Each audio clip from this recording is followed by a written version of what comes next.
बिस्मिल्लाहिर्रहमानिर्रहीम अल्हम्दुलिल्लाहि रब्बिल आलमीन अस्सलातु वस्सलामु अला खातिमुन नबिय्यीन अल्लाहुम्मा सल्लि अला मुहम्मद व अला आलि मुहम्मद। अस्सलामु अलैकुम व रहमतुल्लाहि व बरकातहू।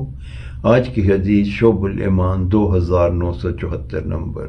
नबी करीम सल्लल्लाहु अलैहि वसल्लम ने इरशाद फरमाया, क़यामत के रोज़ तमाम लोग दोबारा ज़िंदा किए जाएंगे और वो एक वसी चटियल हमवार मैदान में जमा किया जाएंगे, यानी कि मैदान महशर में जमा किया जाएंगे।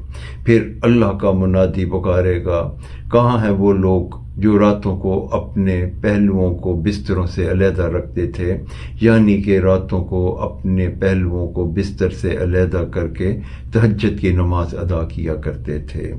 इस पे वो लोग खड़े हो जाएंगे, वो तादाद में बहुत कम होंगे। फिर अल्लाह के हुक्म से वो बग़ैर हिसाब किताब के जन्नत में चले जाएंगे और फिर उसके बाद ऐलान किया जाएगा, बाकी लोग हिसाब किताब के लिए जमा हो जाएं। अस्सलामु अलैकुम व रहमतुल्लाहि व बरकातहू।